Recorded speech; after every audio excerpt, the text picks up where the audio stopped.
This is the Transforming Anxiety podcast with Kelly Hanlon McCormick, and today is episode number 196. Outer order does not create inner calm. Welcome to Transforming Anxiety. I'm your host, Kelly McCormick. I'm a mom to 2 boys, a wife, friend, daughter, and sister, and I'm a certified life coach, yoga teacher, and soon-to-be mindfulness meditation teacher. I'm no stranger to anxiety, and I'm here to teach you how to manage your mind and your emotions so that you too can transform anxiety into calm, peace, and whatever you want for your life. I'm so glad you're here. Hey there. Welcome in today. Oh, we've reached December, and I tell you what, I have a few good ideas for the shows that we're going to do the rest of the year, and I'm going to try and just keep them a little shorter, maybe a little sweeter. I don't know if they'll be any sweeter, but maybe a little shorter because we all got stuff to do. And I don't know about you, sometimes when I see a podcast or something new downloads and it's like an hour, I'm like, no. So what we're going to talk about today and what we're going to talk about these next few episodes is just kind of like some short and sweet little nuggets, things that we can put into play right away, things I want you to consider. How does this impact you? How does this show up in your life? How could you integrate this today? So this week, I want to offer perhaps a controversial idea. I don't know. We'll see. It's just something I keep seeing in my students. It's something that I've personally experienced. And so I just want to offer this here to you on the chance that it resonates with you and maybe lets you off a hook that you have been relentlessly keeping yourself on, like to no avail. And that is maybe outer order does not create inner calm. Have you heard this saying before? That outer order creates inner calm? And all right, let's talk about the pros of this first. Yes, of course it's nice to live in a clean environment, right? To drive a clean car. I have a clean office and bag and closet, sure. To be able to find things, to know what you've got, to get rid of things you don't like or don't use, all of this is great, yes. If we're talking about going from total disarray and mess to some semblance of order and cleanliness and being tidy and decluttered, yeah, there's a certain amount of inner calm that comes from simply getting our stuff together, having our ducks in a row, adulting. Yes, I agree. Here's the thing. The people who take the phrase outer order creates inner calm to heart, like the people who really live this, like it's a personal mantra, just like ride or die style, those are people who do not need this concept. This idea is useful to bring us up to speed. It's useful to get us to a place where we can maintain organization and order.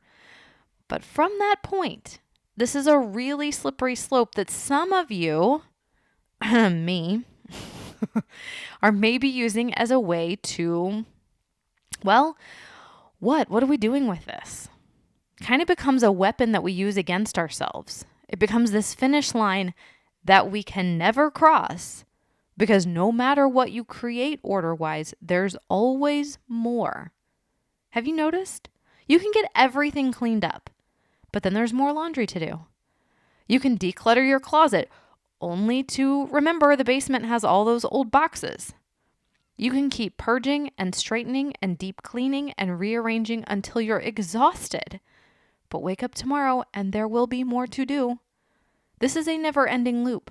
You're never done with it, which makes it the perfect trap to spin in. In fact, we can actually avoid a great deal of life this way. If we convince ourselves that outer order creates inner calm, then we can just stay right here, creating more and more and more outer order, never really creating any inner calm, but also not looking any deeper than the supposed outer order that's needed to guarantee that promised inner calm. It's a weird thing, this spin cycle.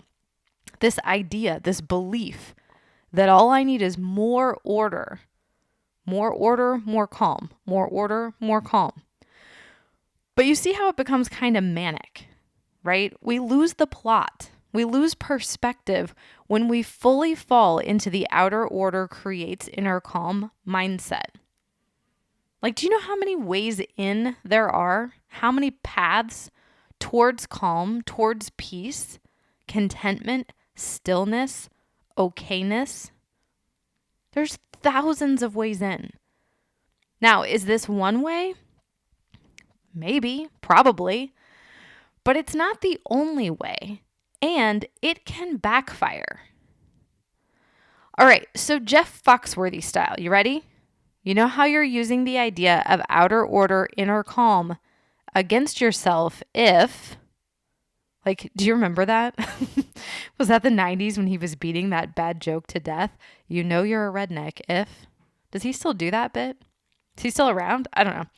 Anyway, you know you're using the idea of outer order creates inner calm against yourself if you organize and reorganize the throw pillows in your living room, even though your kids use them to toss at each other or as Nerf gun shields or to just generally rearrange and, you're sure, make more work for you. Or if you quite literally can't leave the kitchen if there are dishes in the sink. If you feel that inner churn of anxiety when things around the house are a little messy, things aren't put away, or someone comes along and lives and gets plates dirty or takes things out of cabinets. You start feeling anxious and you clean. This one is a biggie. If you constantly feel like you can never get caught up around the house and that you couldn't possibly have things clean enough or organized enough. If you ruminate about how your home, office, car, closet, basement, etc., all of it looks. If one of your go-to statements when people come over is, "Oh, sorry, this place is such a mess." Anyone? Yeah. So let's play it out for a second. Let's go there. Let's pretend like outer order really does create inner calm. All right? Like if you've seen even 3 episodes of Friends, you remember how neurotic Monica Geller is, right? The original neat freak on TV. Now, she's fictional, yes, sure, but we all know a Monica. Maybe you are a Monica. And it just seems like if outer order created inner calm, Monica would have been like a Zen Buddha master, right? Or your best neat freak buddy would be super chill and cool all the time. Or, you would have found that if you do A, B, and C around the house and X, Y, Z every day and create a certain amount of outer order, that you would indeed feel an equal amount of inner calm. Does that work? Or maybe a better question is, to what extent does that work? Like, I'll tell you an example from my own life. Pretty much every weekend around here, we're doing laundry, vacuuming, dusting, changing sheets and towels, like usual maintenance stuff that you do most weeks, right? And I'll admit, there's a certain amount of satisfaction and peace that comes with this weekly routine. Things stay fresh, things stay clean, things stay organized. I also tend to do things like with mail, with packages, with groceries. I have this touch it once philosophy with these things. I bring them inside and I take care of them. I put them away. I don't let them sit around. I don't have to walk around them or deal with the pile for hours or days at a time.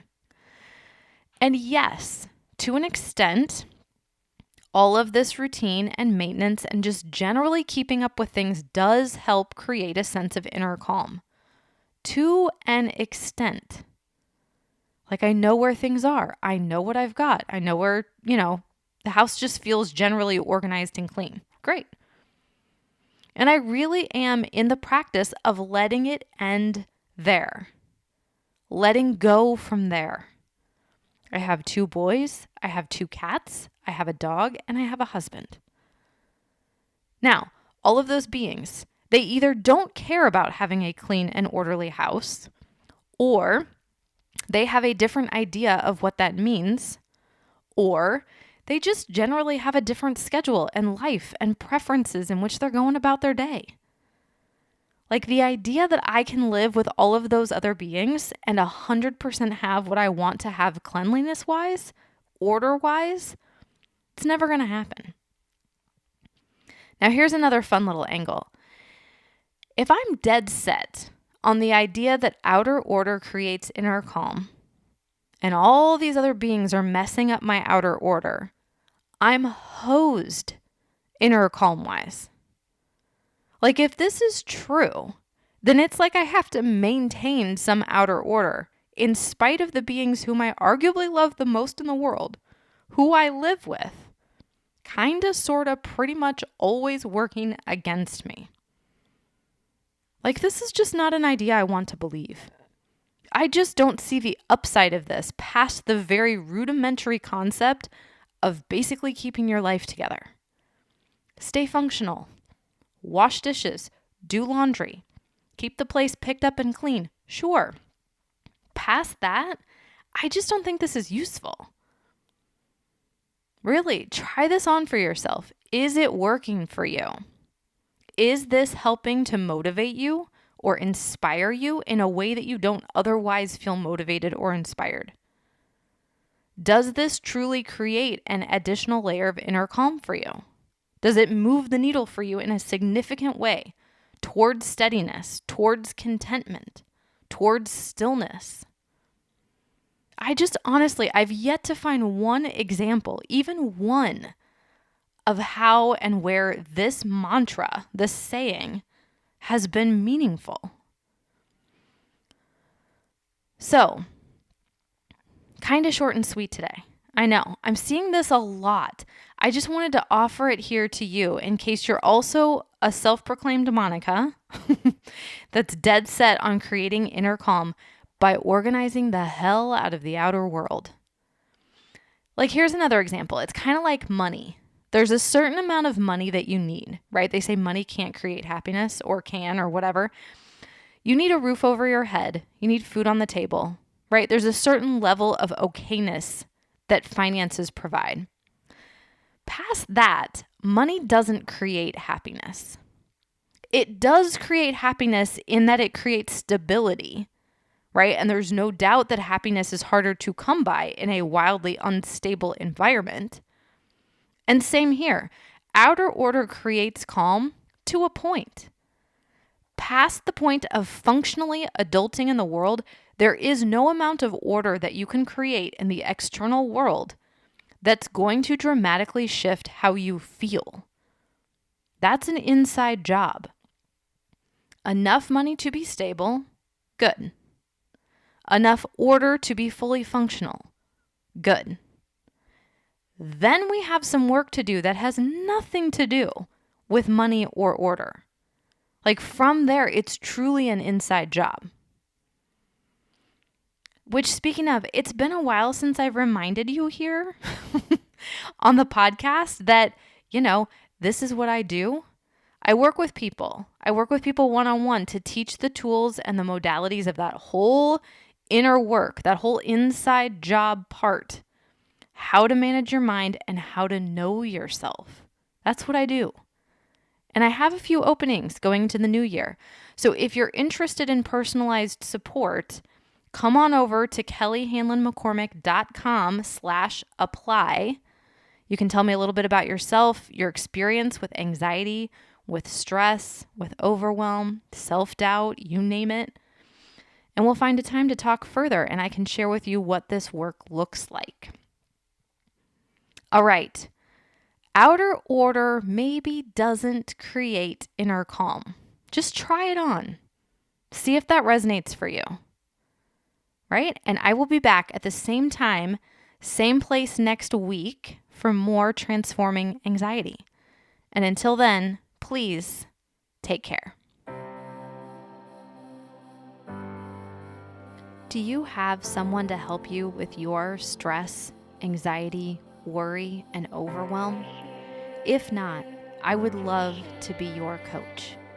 The Fierce Calm Project is my virtual coaching program where we get to go in on topics like this one, and I can help you apply these lessons to your life so that you're creating your own transformation. We do live coaching calls, guided meditations, on-demand yoga classes. We hold book club where we read books your neighborhood book club won't, and there's lots of bonus content that I've created just for you. When you're ready to take what you're learning on the podcast to a whole other level, then come on over and check out the Fierce Calm Project at kellyhanlonmccormick.com/Fierce Calm Project.